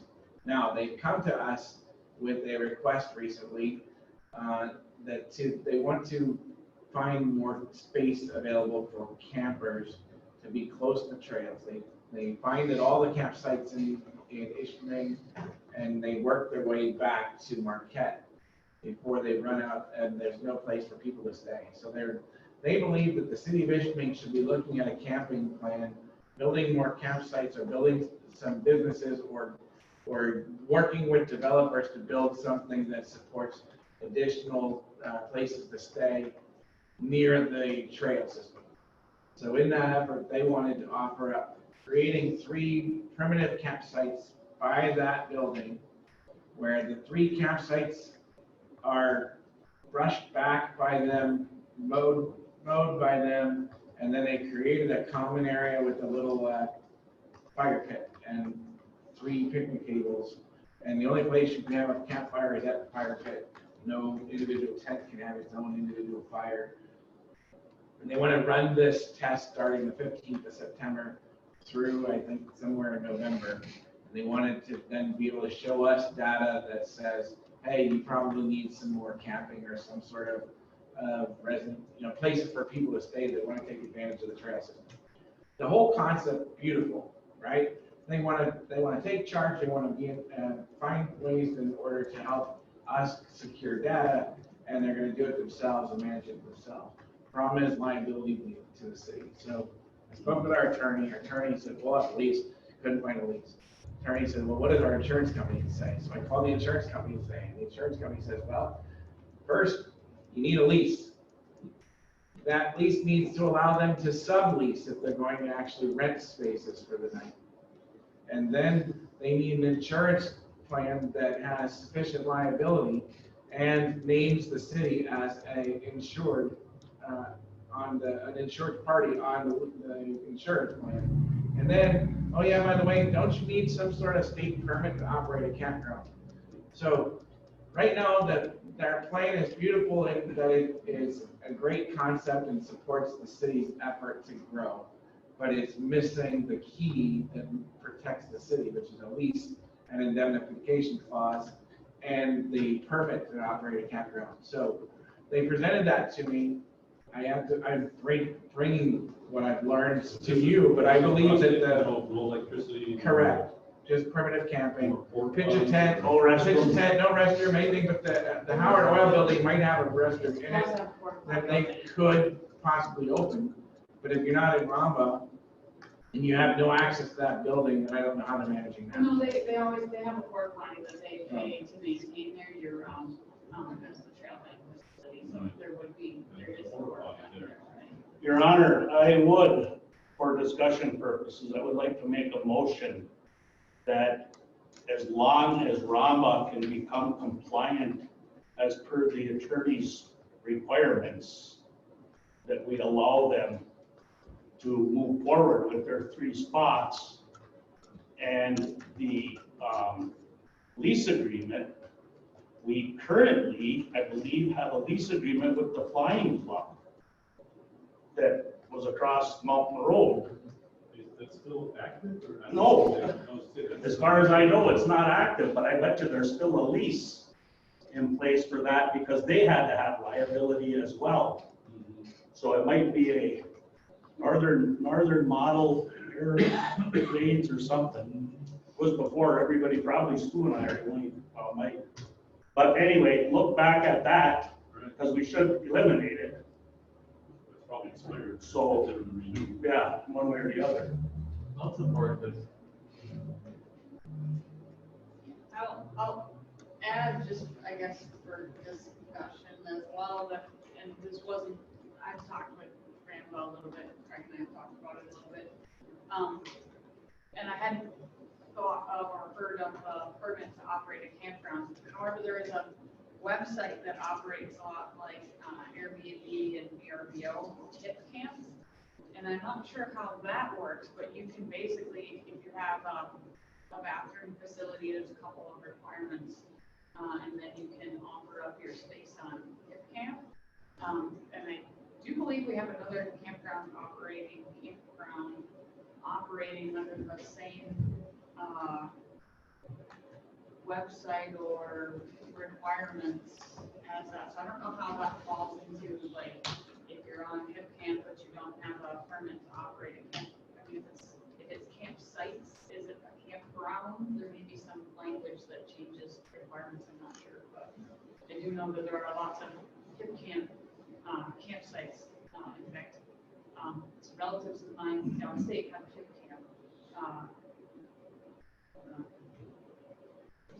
One other issue that needs to be addressed with our real fire chief is we have an open burning ordinance. So Jason will have to weigh in on that. Make sure that because a fire pit may not be compliant. Well, so they've had that common area at the trailhead for a number of years now, and they have that fire pit. The fire pit and the picnic tables, that whole common area is pre-existing. So they went and cleared out the space for the 3 sites.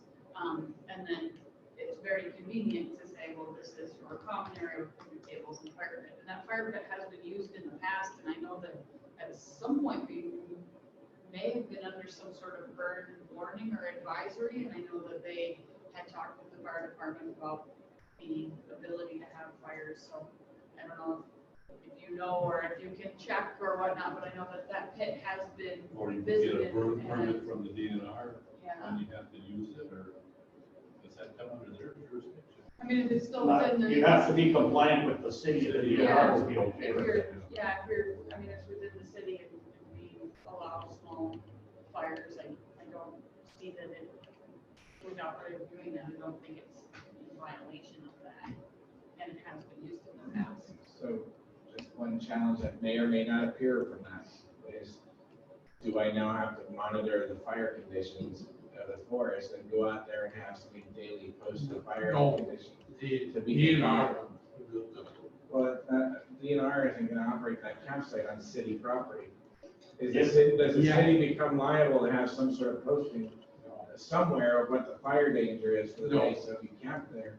I don't think it's any different than if I chose to have a campfire in the fire pit in my yard, and it was. If you lived in the Cleveland location, you got a beautiful backyard by Camel's Bluff. You put a fire that's not in a approved fire pit by city ordinance, it blows out, starts a fire, you're getting a bill. It would be the same here. So it would be ultimately, it would be our police and fire department that would enforce it, but it would be up to Rama to keep it safe. So not a big deal. Yeah, no, and I believe it is. Let's vote. Are you calling the question? Yeah. Okay. All those in favor say aye. I, Those opposed say no. Hearing none. Motion passed. Anything else, Mr. Manager? That is it.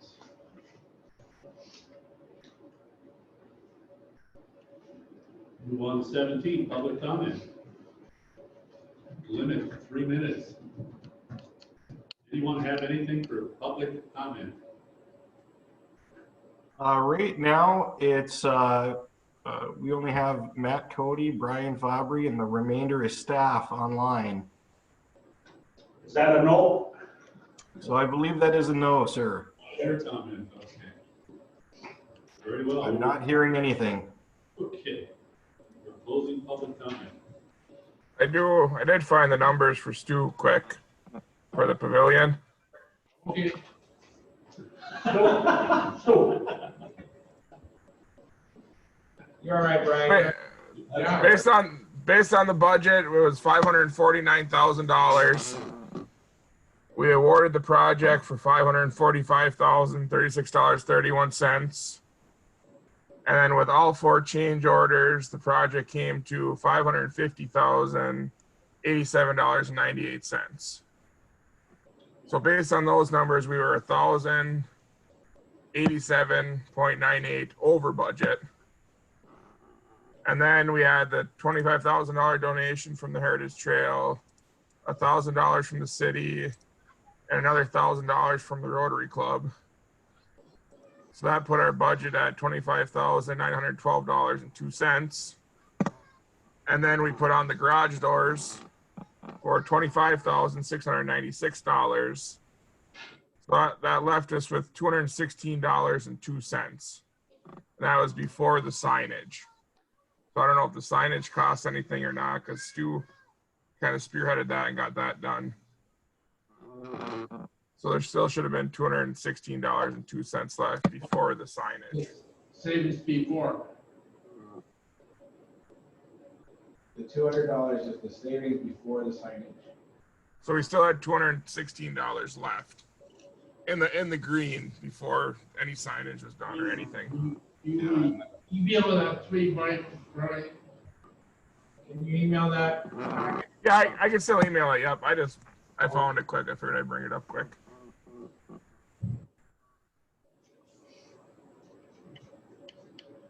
Anything else, Brian? No, that's all I had. Thank you. Okay, council report back. Do you have anything here? Negative. Sue, do you have anything here? Lindsay? Nothing. Amazing, you gotta have something. Briefly, I do. I was able to, was at an event with Senator Gary Peters, and I was able to talk with him a little bit about, and thank him for, his support of the project in Ishpeming, and he right away recognized, how important it was, and remembering during the facility, and so I just wanted to mention that we do have our support from our senator, and Still remembers us. he does. Yeah, Gary's a really, really nice guy, and so is his wife. Wonderful. That's all I've got. That's it. I've got this one little thing. A little soiree at the senior center. Groundbreaking. Very impressed. It was very smooth. Well done. You just want your point.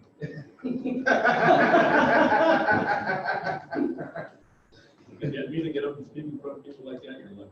Anyway, but, no, it was well done. Where were you for the, basically, I was working. What was your excuse? I went there. Yeah, because you don't work. What? You put your time in. I still have time to go. Speaking of working, I have some employees that are allowed to go home. We don't have. Is that right? Their reports. That's all I had. What about the manager's report? You already did. Well, so I have this to the business ends. So thanks for those that did come to the picnic. It was well. We had a good cornhole tournament, and now they've all decided they want a cornhole league. So we may be starting up a cornhole league for the city to generate. Well, but it's the start of camaraderie across the footprint, right? If I can get people to come together and do stuff and socialize over a beer and play some cornhole, that's good news for me. That means that the team wants to come together and do that. Originally, it was like pulling teeth just to get a picnic together. So With lots of smiles. at the end of the day, it turned out that they were all pretty happy with that. We're planning a Christmas event. The unions decided they're not going to do their own Christmas event. They're going to join our Christmas event already. So it'll be a city Christmas event. So I think the camaraderie, the Street Forest coming around. So I think that was all very positive from that perspective. So I appreciate those that were able to make it and at the end of work. I understand that's important too. I do it every With day. the COVID So. thing going on, it's not easy. You have a good, or Yeah. And Steve did a great job. Even my stomach tolerated his cooking, so.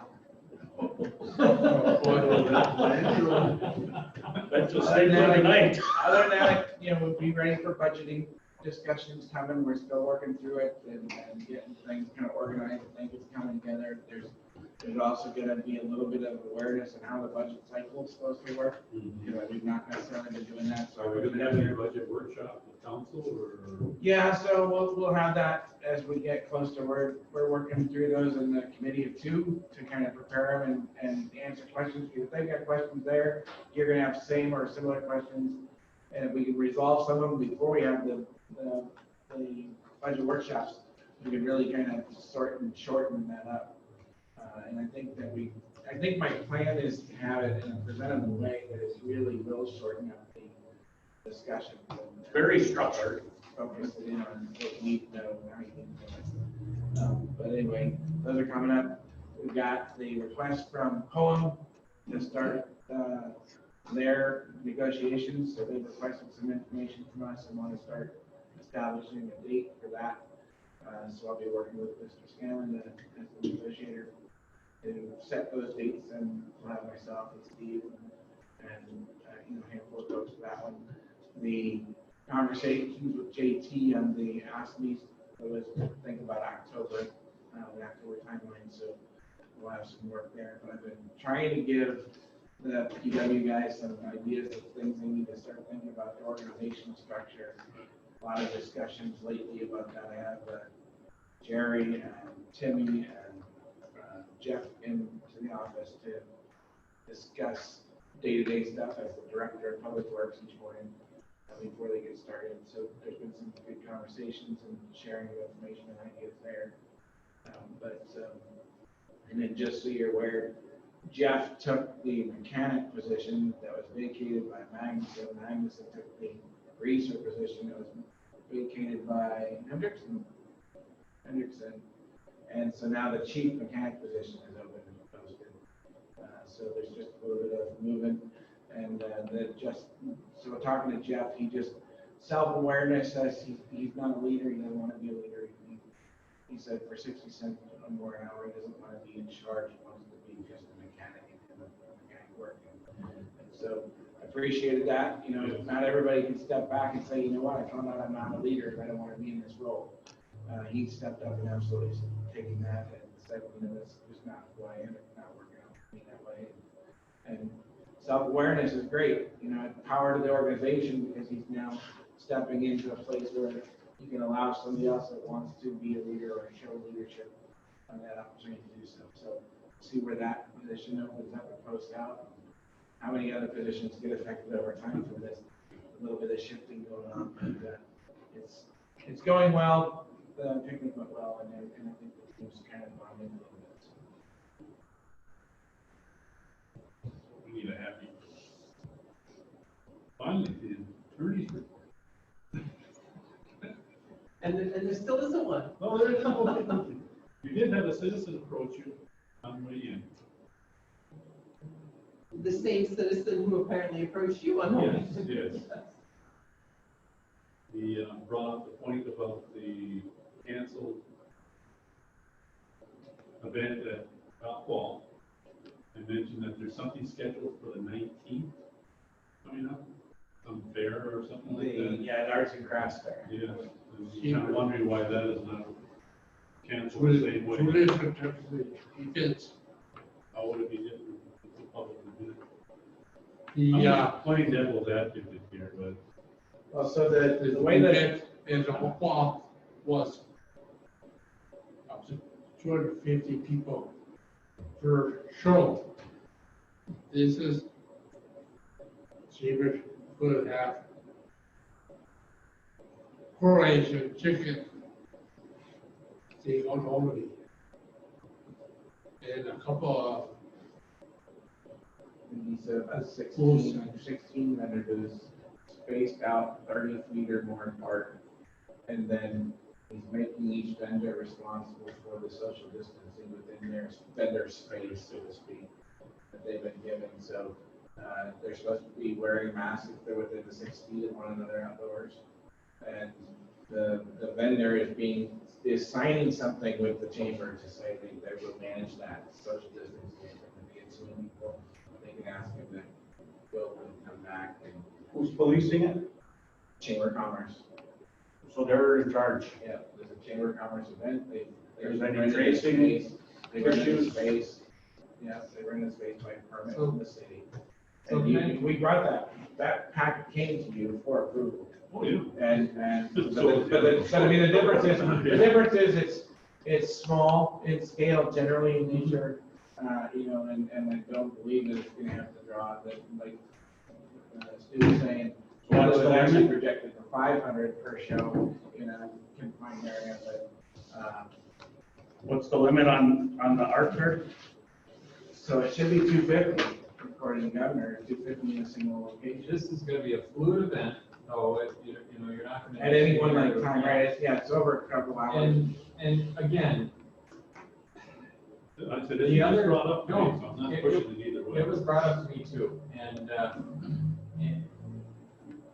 I have to say that the other event, the track record wasn't there. Yeah, I'm sorry, but I got to address it. The event in two other communities, there was footage on TV6 and another TV station.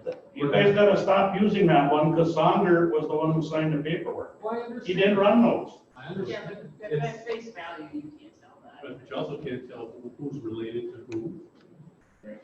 You know, you don't know if they're your brother, your sister, your wife, or whatever. So if you see two people walking down the street holding hands, they don't have their mask on.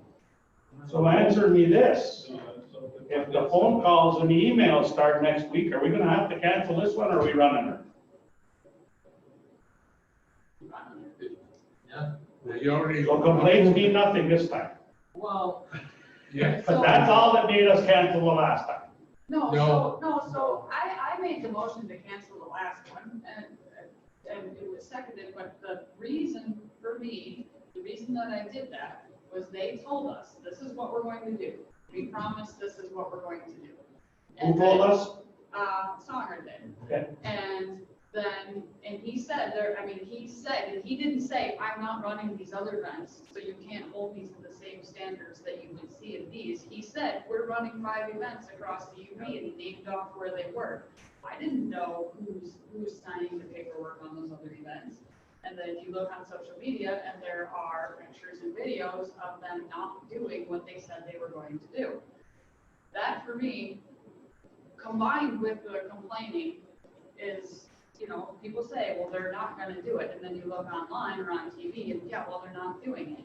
So what are you Who's supposed to supposed to go? police it? Well, but Is my here's- So question. hold on, I'm not done yet. So the other piece to this is, and the reason that I supported it in the first place, and the reason that I support the Lake Bancroft Arts and Crafts Fair, and the reason that I will continue to do that, is because when we looked at a cancellation of the 4th of July celebration, we talked about looking at something else that we can do out at Alcohol. And then we said that we wanted whatever we did to benefit our community specifically, our businesses and our residents. Now, I'm not gonna deny that the City Fest would have benefited our residents, because it absolutely would have. But it didn't have a financial benefit. It didn't have a financial benefit for any of the businesses or residents right in our community. The Chamber of Commerce is located here within the city. The people who are going to attend the Arts and Crafts Fair are local people who are from here. Our community members at large, the general public can go to this. It's a fun thing. And so I see that being very much in line with what we have done all along and what we have proposed to do all along since the COVID restrictions have allowed for smaller gatherings. So the City Fest was a bit of an anomaly because of how it was structured and how they had other events, and they gave us very detailed plans. We're going to follow it. Here's them not following it. Arts and crafts, small scale, local thing, different, in my opinion. So the vendors are all Ishpeming people, I don't know that they're all. But Ishpeming. if I could. but nobody from out of town is coming to shop there. I don't think so. I mean, it's a Chamber of Commerce sponsored. I mean, there may be people. This to me is, and I don't want to argue all night, because the festival is great, but it's a double standard. But I want to finish my point, and we gotta stop interrupting each other here, but, there was, when I talk about people weren't following the stated guidelines from the City Fest in Iron River, and nobody was policing it, that was the event's responsibility. These are all traveling people with this event. And in Houghton, again, their own vendors were not wearing masks while the event was going on. We made the right decision. They proved they weren't going to be responsible. I'm sure I made the right decision. Thank you. Well, the other point is that the governor keeps changing the tune. It's like tonight. If we're gonna meet like this, I'm not so sure I wanna come to October's meeting. There's no public participation here. You may as well stay at home and Zoom. Why, what's the sense in sitting up here? Other municipalities are doing that. I know, but you know what? What's the limit now? We're only allowed 10 people here? Right. This room's got what, capacity, 100? 49. 49 is up to. There you go, 49. There's the chief right there, he enforces that, 49 people. And we're limited to 10. No. Limited to 25%. Capacity. Is that what this week's governor's report is? And that's the other thing, a lot of these events were started long before the governor. What was in effect when those events went on? We don't know. And also, these people are responsible for it. You're not supposed to give kids alcohol under such a regime either, but it happens all the time at these events. Who's out there sponsoring this and then taking advantage of it? Who's doing whatever at these events? But the thing is that what really bothers most of all of this is that we gave them permission to start with this. And to back up on what you approved, was to me was the worst thing that we could have done. Because now you've got people that are gonna come to us, and I've had this already said to me. I'm not sure we're gonna think about even coming there because you guys give them the okay and then you back out of it. So are you gonna do that to us when we come in? I'll make a motion, we adjourn. I'll support that. All right. Yep. We've been over all of this. Yes, we have. It's not gonna help anything, but if some of us have to vent once in a Just to while. be clear, I think we should still have the festival. Well, I will argue. So that doesn't get taken out of As do context. I. Yeah, I will argue that OMG. point, but it does not help.